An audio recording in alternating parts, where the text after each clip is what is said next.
अस्सलाम वालेकुम क्लास, कैसे हैं आप सब? Hi, I hope you are all fine. आज हम देखेंगे फंक्शन ओवरराइडिंग। इसके ऊपर निशान लगाना है। This is most important.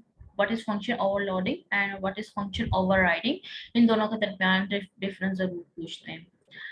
सो आज हमें तो पता है कि फंक्शन ओवरलोडिंग क्या होती है। फंक्शन ओवरलोडिंग का मतलब है कि function with same name but different parameters. ठीक है, functions with same name but different parameters. What is function overriding? The process of declaring member function in derived class with same name and same signature as in parent class is known as function overriding. derived class child class को कहते हैं और parent class हमारी root class को भी कहते हैं। ठीक है, तो उसने कहा है कि हम जब अपनी derived class में कोई function बनाते हैं जिसका name और जिसके पैरामीटर्स सेम होते हैं पेरेंट क्लास जैसे, यानी कि हमने पेरेंट क्लास में एक फंक्शन बनाया है जिसका नेम और पैरामीटर्स एग्जैक्टली मैच करते हैं उस फंक्शन के साथ जो मैंने चाइल्ड क्लास में बनाए हैं, तो वो मेरी हो जाएगी फंक्शन ओवरराइडिंग। और ये फंक्शन ओवरराइडिंग याद रखिएगा इनहेरिटेंस में होती है। फंक्शन ओवरलोडिंग इनहेरिटेंस में नहीं होती। ठीक है, फंक्शन ओवरलोडिंग वैसे प्रोग्रामिंग में जब हम नॉर्मली फंक्शन बनाते हैं उसमें होती है, और जो हमारी फंक्शन ओवरराइडिंग होती है वो पेरेंट और चाइल्ड यानी कि इनहेरिटेंस में होती है। Function overriding allows the user to use same name for calling the member function of different class, यानी कि डिफरेंट क्लास में मौजूद सेम सेम मेंबर फंक्शंस को कॉल करवाने के लिए हम फंक्शन ओवरराइडिंग को यूज करते हैं। When a member function is overridden in the derived class, the object of the derived class cannot access the function of the parent class. उसने यहाँ पर एक बात कही, उसने कहा है कि जब हम अपने चाइल्ड क्लास में, यानी कि derived class का मतलब चाइल्ड क्लास में अपना कोई फंक्शन ऐसा लिखते हैं जो कि ओवररिडन हो। ओवररिडन का मतलब है कि उसका सेम नेम और सेम पैरामीटर ऑलरेडी पहले से मौजूद हो पेरेंट क्लास में, तो the object of drive class can not access the function of parent class. तो वो जो फंक्शन जिसका नेम सेम है पेरेंट क्लास में, जब तो चाइल्ड उसको एक्सेस नहीं कर सकता, उसको इनहेरिट नहीं कर सकता, क्योंकि उसके जैसा सेम नाम का फंक्शन ऑलरेडी उसके पास मौजूद है। However the function of parent class can access by using scope resolution operator. तो आप अगर चाहें तो आप इस फंक्शन को जो पेरेंट क्लास में है उसको आप स्कोप रेजोल्यूशन ऑपरेटर के थ्रू एक्सेस कर सकते हैं। ये काम कैसे होता है हम अपनी आगे प्रोग्रामिंग में देखते हैं। प्रोग्रामिंग उसने की है, यहाँ पर क्लास एक बनाई है जिसका नाम पेरेंट रखा है। ठीक है, प्रोटेक्टेड कीवर्ड लगाकर उसने एक वेरिएबल इनिशियलाइज करवाया है। ठीक है, यहाँ पर उसने एक कंस्ट्रक्टर बनाया है जिसका नाम पेरेंट है, सेम एग्जैक्टली क्लास के नाम के जैसा, और ये एक पैरामीटर ले रहा है p, और यहाँ पर वैल्यू सेट करवा रहा है। ये p की वैल्यू n को दे रहा है।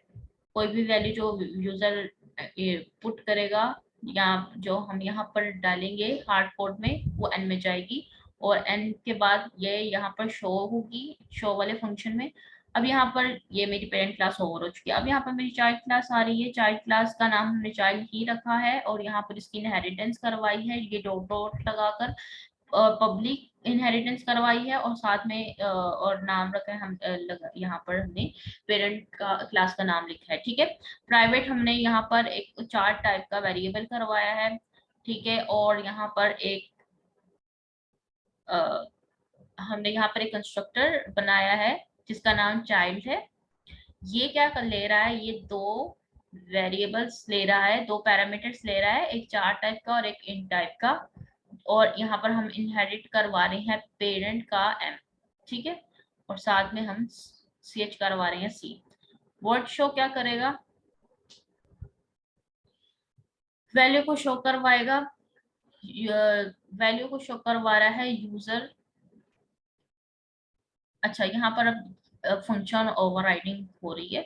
अगर आप देखें तो शो का जो शो नाम का सेम फंक्शन पेरेंट में भी मौजूद है, जिसका काम क्या है, शो करवाना जो भी हमने नंबर एंटर करवाया है, और सेम इसी शो नाम का फंक्शन चाइल्ड क्लास में भी मौजूद है। लेकिन ये शो फंक्शन बेसिकली इस चाइल्ड का है, पेरेंट का नहीं है। ठीक है, यहाँ पर फंक्शन ओवरराइडिंग हो रही है क्योंकि सेम नाम के दो फंक्शन है। ठीक है, अब यहाँ पर हमने क्या कहा था, ऊपर एक्सप्लेनेशन में पढ़ा भी है कि जब ऐसा कुछ हो जाए तो ड्राइव क्लास का जो ऑब्जेक्ट है वो पेरेंट क्लास के उस फंक्शन को एक्सेस नहीं करता अगर ऐसा कुछ हो जाए। बट अगर हम करना चाहें तो इस पेरेंट क्लास के उस ऑब्जेक्ट को स्कोप रेजोल्यूशन ऑपरेटर के थ्रू एक्सेस कर सकते हैं। ठीक है, अब यही चीज उसने यहाँ पर की है, स्कोप रेजोल्यूशन ऑपरेटर लगाया, this is my scope resolution operator. और यहाँ पर ये जो शो वाला हमने फंक्शन लिखा है ये बेसिकली पेरेंट क्लास के शो के फंक्शन को एक्सेस करने के लिए हो रहा है। अगर हम ये काम ना करें तो पेरेंट क्लास का शो का फंक्शन हम एक्सेस नहीं कर सकते। ठीक है, ये हमने काम किया, शो जो है हमने पेरेंट क्लास का एक्सेस कर लिया, सी आउट हमने सी एच करवाया। अब हम आ जाते हैं इंट मेन की तरफ। इंट मेन में इसको छोड़ दें, इंट मेन में क्लास क्लास का नाम लिखा चाइल्ड, इसका एक ऑब्जेक्ट क्रिएट करवाया और यहाँ पर हमने एक चार्ट टाइप का और एक हमने इंट टाइप का वेरिएबल दे दिया उसको, ऑब्जेक्ट डॉट शो किया।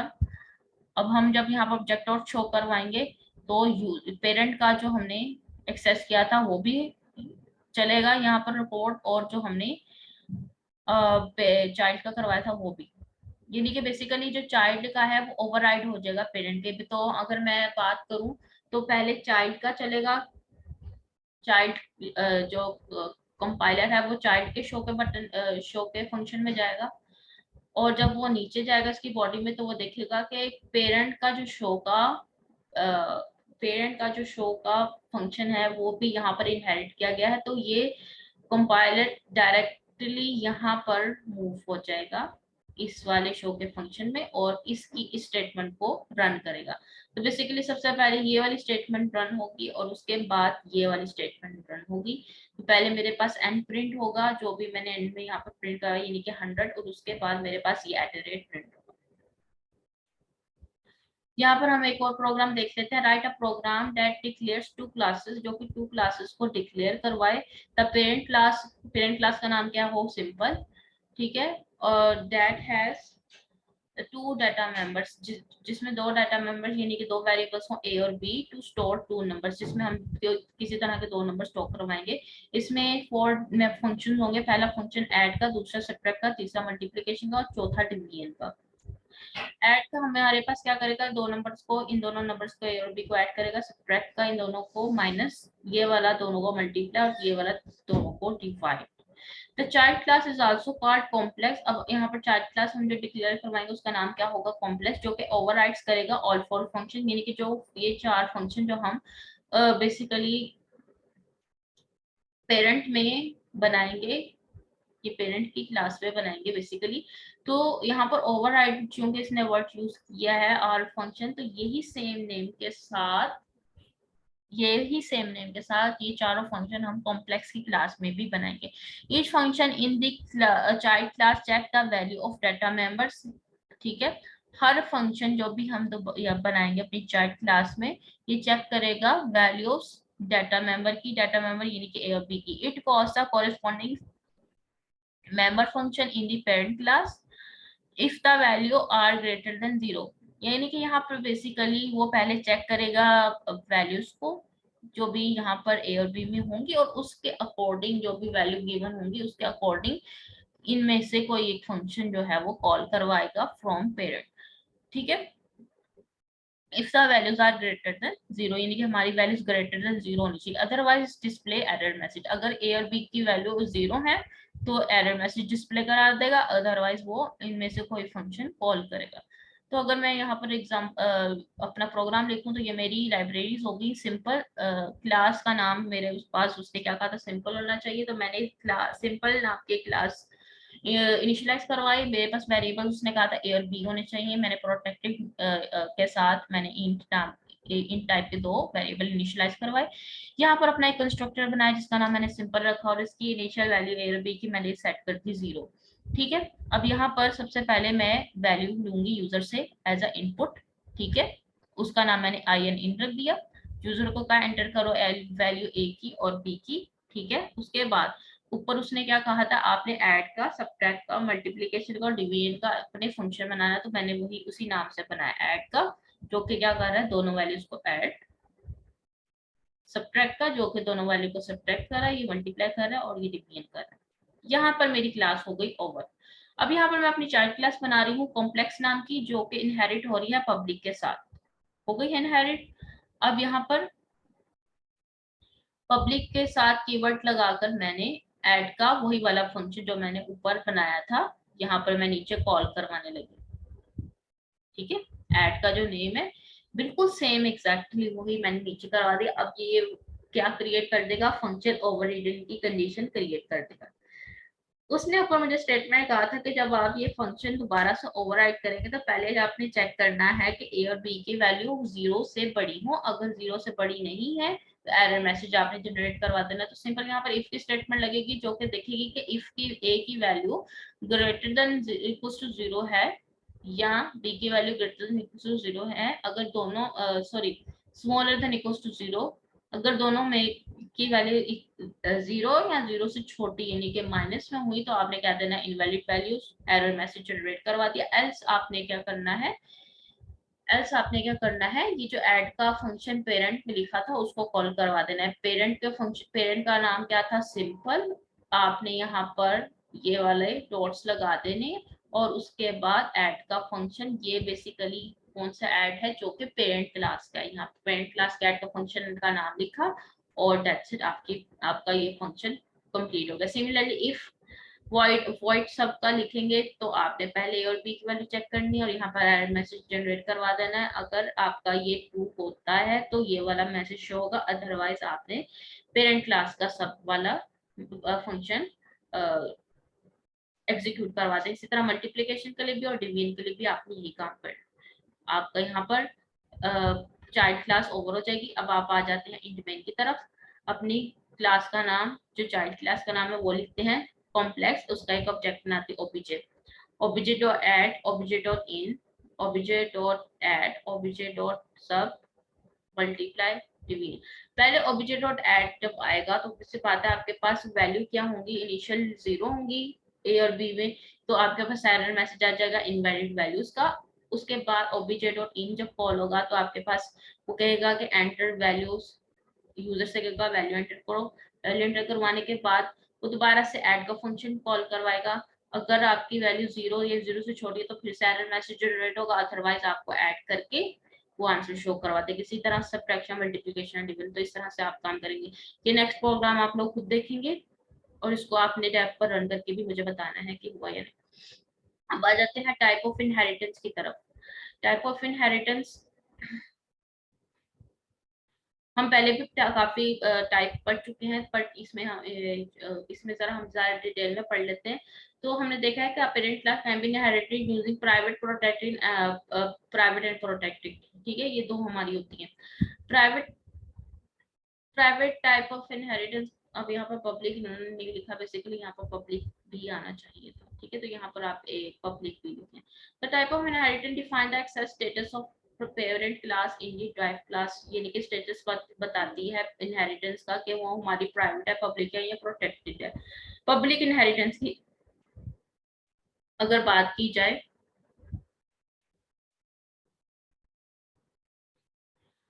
The public member of parent class become public member of drive class, यानी कि उसने कहा है कि जब हम पब्लिक इनहेरिटेंस करवाते हैं तो पेरेंट क्लास के जितने भी डाटा मेंबर्स होते हैं वो सारे, और जितने भी डाटा मेंबर्स और जितने भी फंक्शंस होते हैं वो सारे के सारे ड्राइव किए जा सकते हैं इनटू चाइल्ड क्लास, क्योंकि वो पब्लिक है।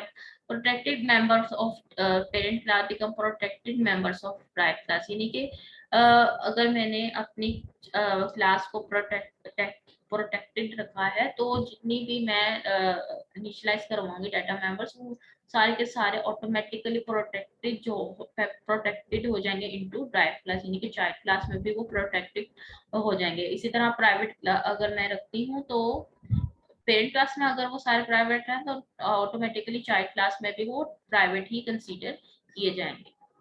सिंटेक्स क्या है, चाइल्ड क्लास, क्लास का नाम, सॉरी क्लास का कीवर्ड, चाइल्ड क्लास का नाम जो भी हम रखेंगे, यहाँ पर इनहेरिटेंस का साइन, पब्लिक, जैसे कि ये काम हम पहले भी ऊपर कर चुके हैं, पब्लिक का कीवर्ड और पेरेंट क्लास का नाम, उसके बाद बॉडी ऑफ द क्लास। ये काम हम पहले भी ऊपर काफी बार कर चुके हैं। तो बेसिकली इसका मतलब यही है कि अगर आपने पब्लिक रखा है तो जितने भी डाटा मेंबर्स होंगे चाइल्ड क्लास में पब्लिक होंगे। अगर प्राइवेट रखा है तो पेरेंट क्लास के जितने भी होंगे डाटा मेंबर वो तो प्राइवेट होंगे ही होंगे उसमें, लेकिन चाइल्ड क्लास में भी आकर वो प्राइवेट माने जाएंगे। ये आपने प्रोग्राम देख लेना है। अब हम आ जाते हैं यहाँ पर प्रोटेक्टेड इनहेरिटेंस में, इसकी हम देख लेते हैं explanation. In protected inheritance the access status of parent class member in the drive class is restricted. ठीक है, the public member of parent class become protected member of drive class. ठीक है, यानी कि उसने ये क्या कहा है कि आपने अगर अपनी पेरेंट क्लास में कुछ डाटा मेंबर्स इनिशियलाइज करवाए हैं जो कि पब्लिक हैं, ठीक है, बट जब आप अपनी चाइल्ड क्लास के साथ इनहेरिटेंस करवाते हो ना अपनी पेरेंट क्लास की, और अगर आपने यहाँ पर आपने शुरू में लिख दिया प्रोटेक्टेड, ठीक है, तो अगर आपकी ये पेरेंट क्लास में डाटा मेंबर पब्लिक भी है ना, तो जब आप पेरेंट क्लास को चाइल्ड क्लास के साथ इनहेरिट करवाएंगे तो ये पब्लिक ऑटोमेटिकली प्रोटेक्टेड बन जाएंगी into child class. Child class के लिए ये प्रोटेक्टेड होंगे, पेरेंट क्लास के लिए बेशक पब्लिक है लेकिन चाइल्ड क्लास के लिए ये प्रोटेक्टेड माने जाएंगे। The private members of parent class become private members of drive class. Similarly वही बात आ गई कि इसमें अगर इसमें मैंने प्राइवेट रखे हुए हैं यानी कि पब्लिक भी हैं और प्राइवेट भी हैं, पब्लिक तो हो जाएंगे प्रोटेक्टेड, प्राइवेट जो है वो प्राइवेट ही रहेंगे। ओके, अब आ जाते हैं प्राइवेट इनहेरिटेंस की तरफ। अब in private inheritance the access status of parent class member in the drive class is restricted, the private protected and public members of parent class all become the private member of the drive class. यानी कि अगर मैंने अपनी parent class में कुछ data members बनाए हैं जो कि पब्लिक हैं, ठीक है, कुछ प्रोटेक्टेड हैं और कुछ प्राइवेट हैं, और जब मैंने यहाँ पर अपनी इनहेरिटेंस करवाई है चाइल्ड क्लास के साथ, और मैंने यहाँ पर अगर अपनी जो एक्सेस टाइप है वो प्राइवेट रखी है,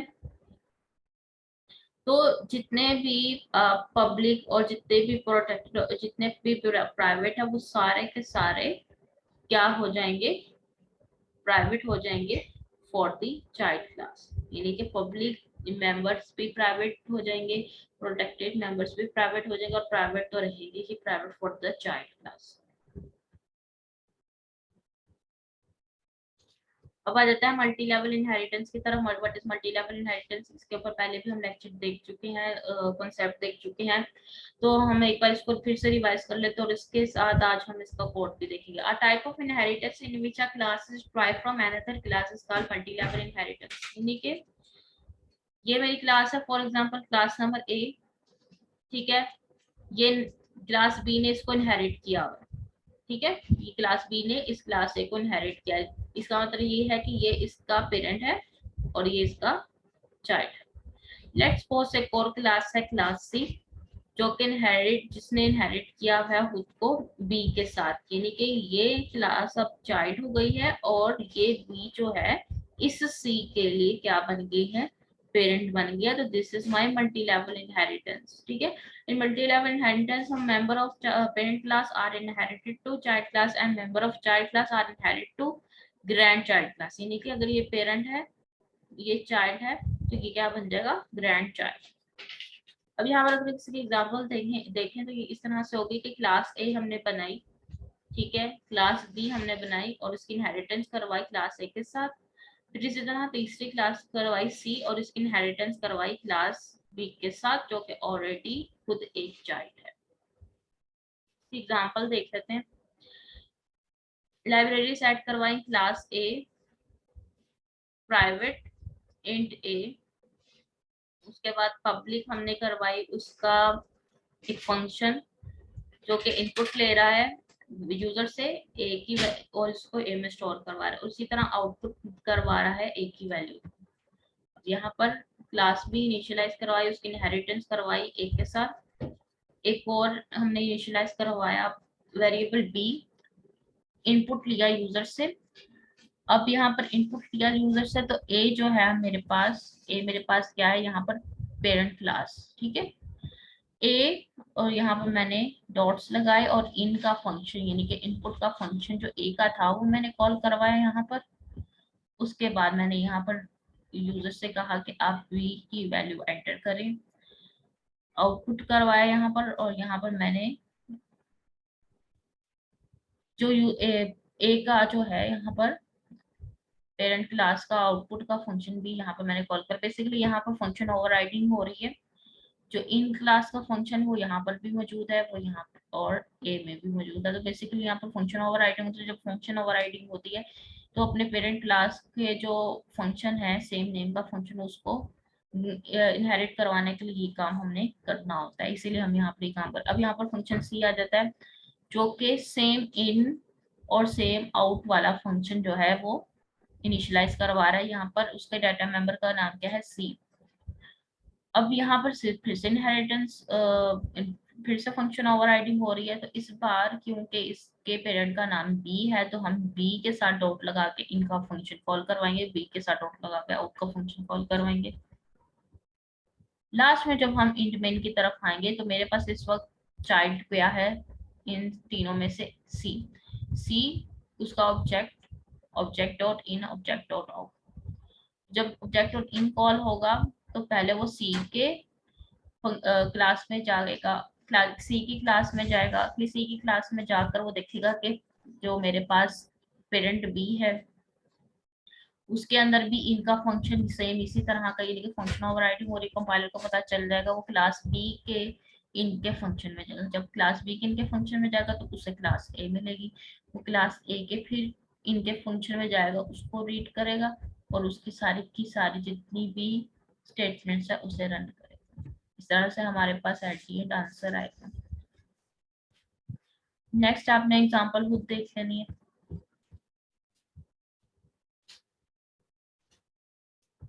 उसके बाद आ जाता है multi level inheritance with parameters.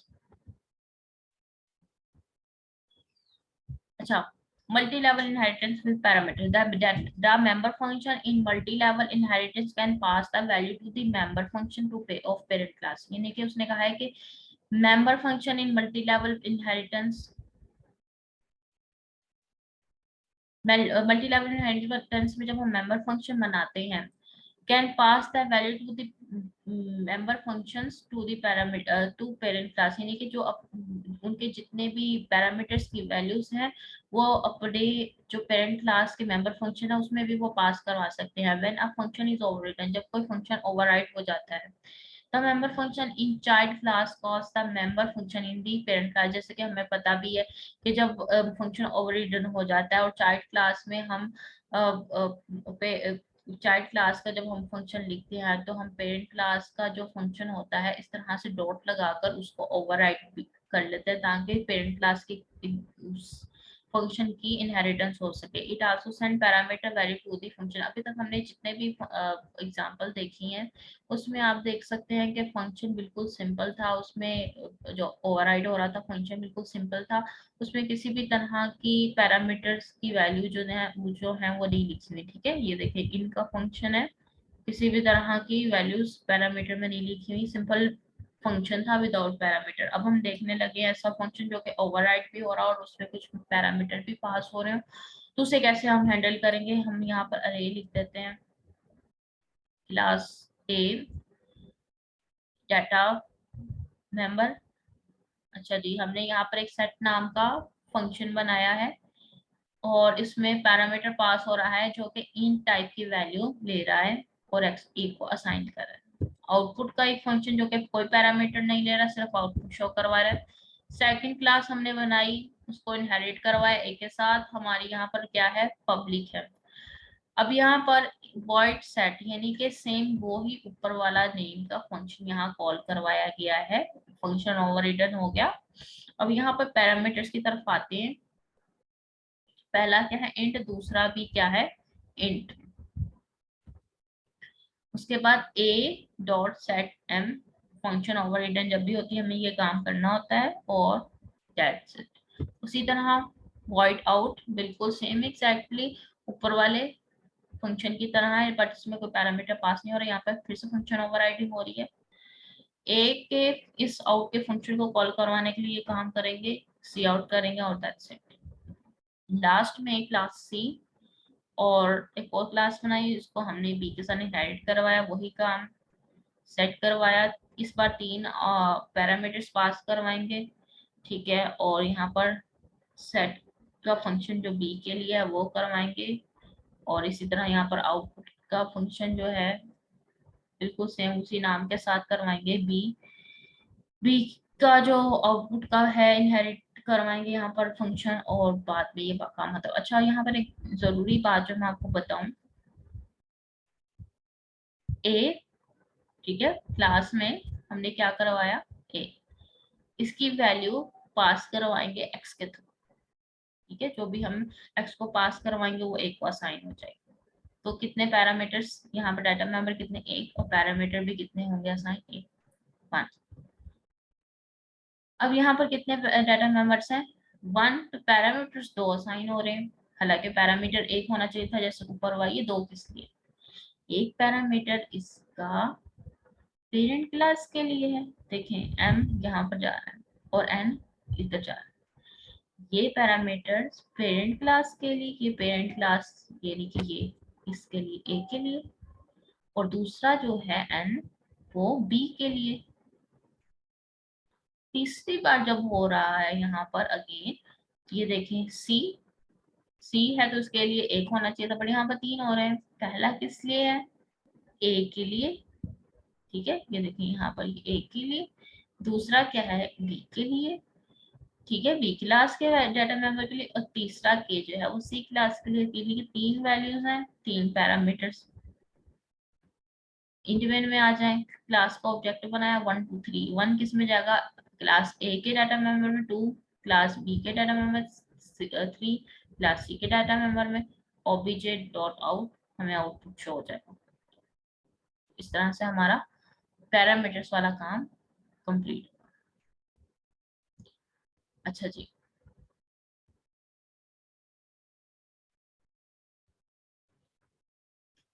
now what is multiple inheritance? A type of inheritance in which a triplet inherit multiple base classes and houses multiple inheritance, यानी कि मेरे पास 2 पेरेंट्स क्लास हैं, और ये दोनों ये जो चाइल्ड क्लास है, इन दोनों पेरेंट क्लास की प्रॉपर्टीज को इनहेरिट कर रहा है। यानी कि जब एक चाइल्ड क्लास एक से ज्यादा पेरेंट क्लास की प्रॉपर्टी को इनहेरिट करे उसे कहते हैं मल्टीपल इनहेरिटेंस। अभी तक हमने देखा कि एक पेरेंट है, ठीक है, और एक चाइल्ड है, ठीक है, और एक चाइल्ड है, और ये जो चाइल्ड है इस पेरेंट की प्रॉपर्टी को इनहेरिट कर रहा है। लेकिन यहाँ पर 2 पेरेंट्स हैं और ये दोनों पेरेंट्स, ये जो चाइल्ड है इन दोनों पेरेंट्स की प्रॉपर्टी को इनहेरिट कर रहा है। That's why it is called multiple inheritance. In multiple inheritance the drive class combine the members of all base classes, ठीक है। ड्राइव क्लास जो है, ड्राइव क्लास जो हमारे पास चाइल्ड क्लास होती है, वो हमारी जितनी भी बेस क्लास यानी कि पेरेंट क्लास होती है, सबके डाटा मेंबर्स को कंबाइन करके आगे इनहेरिट करता है। इसका सिंटेक्स क्या है, क्लास, चाइल्ड क्लास का नाम, ठीक है, यहाँ पर इनहेरिटेंस का साइन SPEC, ठीक है, यानी कि एक्सेस स्पेसिफाइड को कहते हैं। स्पेसिफाइड यानी कि पब्लिक प्राइवेट जो भी है हमारे पास प्रोटेक्टेड, वो पेरेंट क्लास का नाम डॉट एक्सेस स्पेसिफायर, यानी कि प्राइवेट प्रोटेक्टेड यहाँ पब्लिक, और दूसरी चाइल्ड का नाम, यानी कि यहाँ पर डॉट लगाकर हम बेसिकली दो पेरेंट क्लास को इनहेरिट करवा सकते हैं अपने चाइल्ड क्लास के साथ, ठीक है। एग्जाम्पल में अगर देख लें तो क्लास ए उसकी बॉडी, क्लास बी उसकी बॉडी, क्लास सी जो कि हमारे पास असल में पेरेंट क्लास है, यहाँ पर इनहेरिटेंस का साइन है, यहाँ पर हमारे पास एक्सेस स्पेसिफाइड बेसिकली यहाँ पर किया हुआ है A public, A dot public B, और उसके पास उसकी बॉडी। अब यहाँ पर ये लेट्स सपोज यहाँ पर एक इन्होंने एक प्रोग्राम किया जिसमें उन्होंने क्लास ए बनाई है, प्राइवेट उसका डाटा मेंबर रखा है इंट ए, पब्लिक में उन्होंने इनपुट के लिए एक फंक्शन बनाया है और एक आउटपुट के लिए फंक्शन बनाया है, और यहाँ पर मेरी क्लास ए कंप्लीट होगी। क्लास बी प्राइवेट एक बनाया है उन्होंने डाटा मेंबर बी, और सेम उसी इनपुट और आउटपुट जो है, अब यहाँ पर ये दोनों इनपुट और आउटपुट के नाम डिफरेंट हैं, और यहाँ पर नाम डिफरेंट है, ऊपर इन लिखा हुआ इधर नीचे इनपुट, यहाँ पर हमारी जो है फंक्शनल ओवरराइडिंग नहीं हो रही। तो सिंपल यहाँ पर काम हो रहा है इनपुट और आउटपुट का। अब यहाँ पर क्लास सी आ रही है, जो कि क्लास ए और क्लास बी को इनहेरिट, अच्छा ये डॉट नहीं है, ये कॉमा है, ये डॉट नहीं है, ये कॉमा है, दिस इज कॉमा। ये कॉमा है, यहाँ पर आपने अपनी क्लास का नाम लिखना है, पहली क्लास का नाम कॉमा डालना है और फिर दूसरी सेकंड क्लास का नाम लिखना है। इस तरह से आप मल्टीपल इनहेरिटेंस करवाएंगे, ठीक है। उसके बाद आपने क्लास सी की बॉडी में क्लास सी के लिए डाटा मेंबर रखा, और यहाँ पर आपने गेट लिखा, एक फंक्शन बनाया गेट का, जो कि क्या कर रहा है, क्लास ए के इनपुट फंक्शन को और क्लास बी के इनपुट फंक्शन को इनहेरिट करवा रहा है। और उसके बाद क्लास सी का फंक्शन जो कि गेट करेगा यूजर से वैल्यू। उसके बाद शो, शो का फंक्शन यहाँ पर आउट और आउटपुट, क्लास ए का फंक्शन और क्लास बी का फंक्शन आउट और आउटपुट का क्या करवा रहा है, डिस्प्ले। और यहाँ पर शो का फंक्शन भी वही काम कर रहा है। इंट मेन की तरफ आ जाते हैं, क्लास सी और उसका एक ऑब्जेक्ट हमने बनाया, ठीक है। उसके बाद क्या नाम है, बी,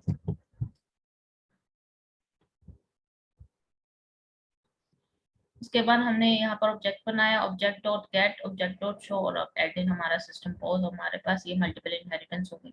कंस्ट्रक्टर इन मल्टीपल इनहेरिटेंस, अगर हम मल्टीपल इनहेरिटेंस में कंस्ट्रक्टर की बात करें, multiple inheritance the constructor in base class and child class are executed when an object of drive class is created, यानी कि जैसे ही हमारे चाइल्ड क्लास का ऑब्जेक्ट क्रिएट किया जाता है तो हमारे जितने भी बेस क्लासेस और चाइल्ड क्लासेस के कंस्ट्रक्टर हैं वो एग्जीक्यूट हो जाते हैं।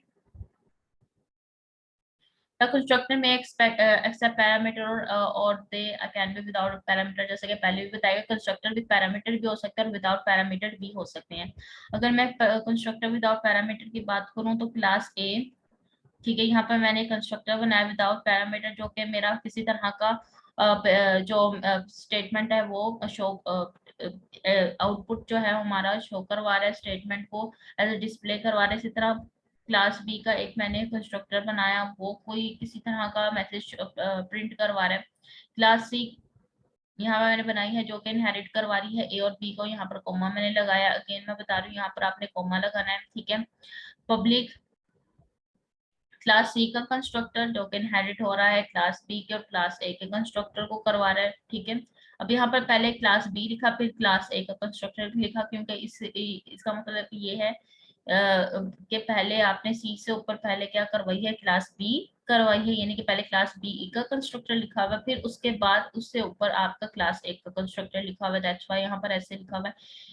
यहाँ पर कर दिया इंट मेन ऑब्जेक्ट सी आपने बनाया और at the end system cost, तो ये आपने कंस्ट्रक्टर क्रिएट करवाया है विदाउट एनी पैरामीटर्स। अगर हमने कंस्ट्रक्टर विद पैरामीटर्स के साथ काम करना है तो the constructor with parameter can be called from drive class by writing a colon after drive class constructor and the name of constructor in the parent class, यानी कि कंस्ट्रक्टर विद पैरामीटर्स जब हम काम करते हैं तो ड्राइव क्लास में हम कॉलन लगा देते हैं, आफ्टर कॉलन लगाते हैं बेसिकली, यानी कि अब हम यहाँ पर हम एग्जांपल में देख लेते हैं इसका क्या मतलब है। तो iostream dot H dot H class ए, क्लास ए में हमने क्या लिखा है, प्राइवेट और पब्लिक हमने करवाया उसका कंस्ट्रक्टर, ये कंस्ट्रक्टर जो है विदाउट एनी पैरामीटर है, और ये वाला कंस्ट्रक्टर जो है विद पैरामीटर है। विद पैरामीटर यानी कि यहाँ पर एक पैरामीटर पास हो रहा है इंट ए के नाम से, जो कि ए में कोई ना कोई वैल्यू स्टोर करवा रहा है। उसके बाद हमने शो का एक फंक्शन लिखा है जो कि शो करवाएगा हमें आउटपुट। उसके बाद बी हमने क्लास क्रिएट करवाया है, उसका डाटा मेंबर का नाम क्या है, बी। यहाँ पर एक कंस्ट्रक्टर कॉल करवाया विदाउट एनी पैरामीटर, और यहाँ पर हमारा कंस्ट्रक्टर कॉल हुआ है इंट एन के नाम से, जी। उसके बाद हमने करवाया है वॉइड बी का फंक्शन, जो कि क्या काम कर रहा है, आउटपुट शो करवाने का काम कर रहा है। उसके बाद हमने यहाँ पर क्लास सी बनाई है जिसमें हमें मल्टीपल इनहेरिटेंस करवाने हैं क्लास ए को और क्लास बी को। उसके बाद यहाँ पर हमने इसका एक डाटा मेंबर बनाया है क्लास सी का जिसका नाम है इंट सी।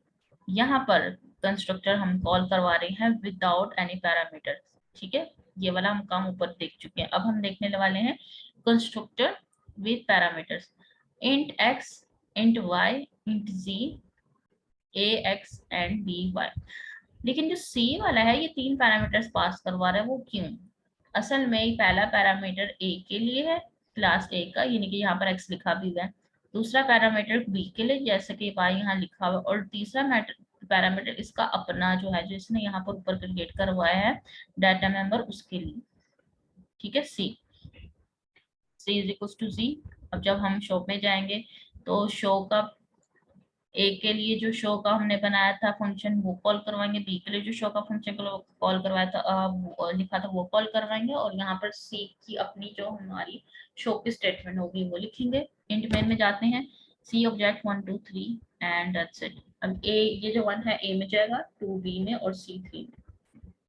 एम्बिग्युइटी इन मल्टीपल इनहेरिटेंस। एम्बिग्युइटी यहाँ पर एक इशू है, यहाँ पे एक प्रॉब्लम है।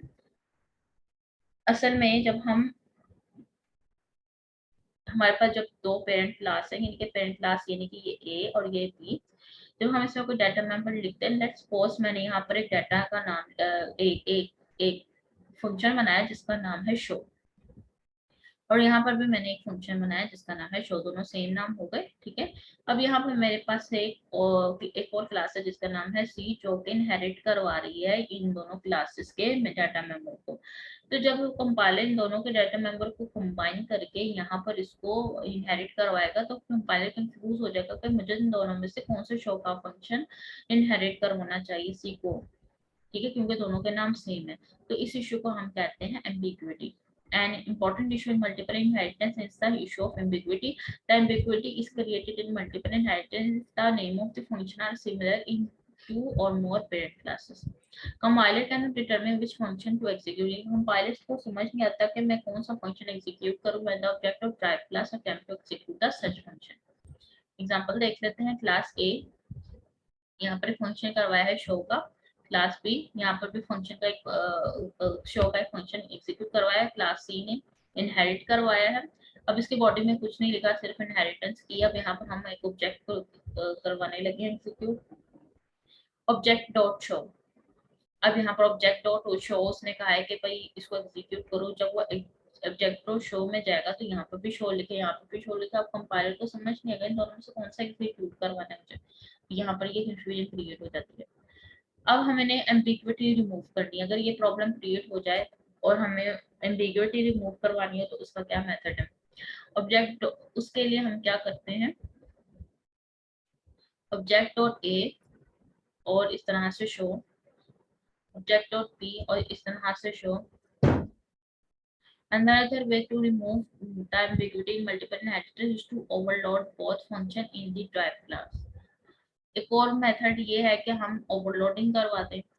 ओवरलोडिंग का मतलब क्या है? जैसे हम फंक्शन ओवरलोडिंग करवाते हैं उस तरीके से हम इस एम्बिग्यूटी को सॉल्व कर सकते हैं। और ये जो मैंने आपको करवाया है, दिस इज फंक्शन ओवरलोडिंग में जो प्रॉब्लम आती है उसको रिजॉल्व करने का मेथड। जब हम फंक्शन ओवरलोड कर लेते हैं तो उसमें हम हर क्लास में ऐसे फोर डॉट्स लगाकर अपना जो फंक्शन है उसको इनहेरिट करवाते हैं। तो ये एक मेथड है इस इस इस क्वेश्चन को, इस प्रॉब्लम को रिजॉल्व करने का। ठीक है, तो जैसे कि यहाँ पर हम प्रोग्राम देख लेते हैं। एक क्लास ए को मैंने क्रिएट करवाया, ठीक है, वर्ड शो। उसके बाद क्लास बी को क्रिएट करवाया, उसी सेम नाम के साथ एक मैंने और फंक्शन क्रिएट किया, ये बी का फंक्शन है शो का। ठीक है, अब सी यहाँ पर मैंने बनाया जो कि ए और बी को इनहेरिट करवा रहा है। अब इस वहां पर ऊपर मैंने इसी की क्लास में मैंने ऐसे करके सिर्फ इसको कंप्लीट कर लिया था, कुछ भी मैंने नहीं लिखा था, जिसकी वजह से एम्बिग्विटी का प्रॉब्लम क्रिएट हो रहा था। बट इस प्रॉब्लम को रिमूव करने के लिए सी की क्लास के बॉडी में मैं वर्ड शो का एक फंक्शन बनाऊंगी जो कि सी का अपना है। ठीक है, ए फोर डॉट्स ए के जो फंक्शन का नाम है शो वो लिख दूंगी, बी फोर डॉट्स बी के फंक्शन का जो शो नाम है वो लिख दूंगी, और यहाँ पर मैं सी आउट में क्लास सी का जो शो का फंक्शन है उसके लिए मैं एक स्टेटमेंट लिख दूंगी। तो ये असल में ये जो मैंने काम किया है ये है फंक्शन ओवरराइटिंग का मेथड। ठीक है, फंक्शन ओवरराइटिंग का जो मेथड है उसमें जब हमने अपने सब क्लासेस के जो मेन फंक्शन है उनको इनहेरिट करवाने के लिए काम करते हैं, बिल्कुल सेम वही मेथड है। इंट मेन, अपनी क्लास का नाम सी लिखा, उसका ऑब्जेक्ट बनाया, ऑब्जेक्ट टू शो। जब आप ये एग्जीक्यूट करवाएंगे तो इस बार आपका ये इशू क्रिएट नहीं हुआ। तो बस आज के लिए इतना काफी है, कल इंशाल्लाह हम मजीद देखेंगे अपने बाकी के टॉपिक्स को। इसको जरूर प्रैक्टिस करें, हर फंक्शन को अपने डेस्क प्लस प्लस पर रन करके देखें और इनको अच्छी तरह से समझिए, ठीक है। इनको रिवाइज करें पीछे से सारा, ताकि आपकी इनहेरिटेंस की बेस स्ट्रॉन्ग हो सके। आपकी बेस स्ट्रॉन्ग होंगे तभी आप आगे अपने प्रोग्राम में उसको देखेंगे, मजीद रन करेंगे और उन्हें सॉल्व करेंगे। तब तक के लिए अल्लाह हाफ़िज़।